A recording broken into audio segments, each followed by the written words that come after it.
ইরানকে কাবু করতে এসে যেন নিজেই কাবু হলো বিশ্বের বৃহত্তম মার্কিন রণতরী ইউএসএস জেরাল্ড আর ফোর্ড।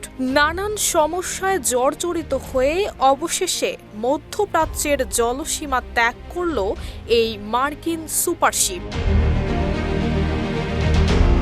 সাম্প্রতিক অগ্নিকাণ্ড এবং পয়ঃনিষ্কাশন ব্যবস্থা সংকট এই যুদ্ধে জাহাজটির ভূমিকাকে থামিয়ে দিয়েছে। ২৮ ফেব্রুয়ারি ইরান যুক্তরাষ্ট্র ইসরায়েল যুদ্ধের শুরু থেকে এ পর্যন্ত ইরানে যত হামলা এবং বিমান অভিযান হয়েছে সেগুলোর বেশিরভাগই হয়েছে ইউএসএস আব্রাহাম লিঙ্কন এবং ইউএসএস জেরাল্ড আর ফোর্ড থেকে। দুই জাহাজেই যুদ্ধবিমান এবং গোলা বারুদের মজুদ ছিল বিশাল।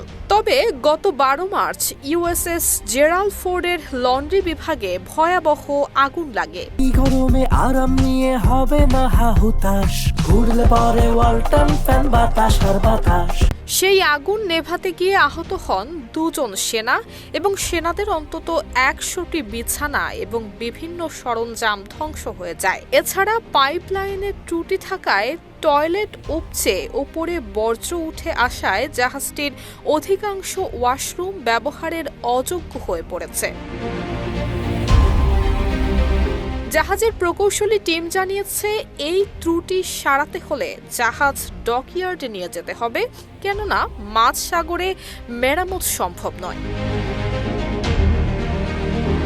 ইউএসএস জেরাল্ড আর ফোর্ড সাগরে টহল দিচ্ছে গত ৯ মাস ধরে।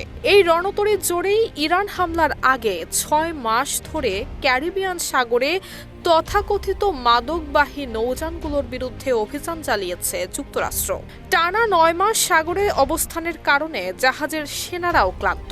তাই সব দিক বিবেচনা করেই জাহাজটি ফিরিয়ে নেয়ার সিদ্ধান্ত নেয় যুক্তরাষ্ট্র। নুসরাত জাহান মেহেক, ঢাকা পোস্ট।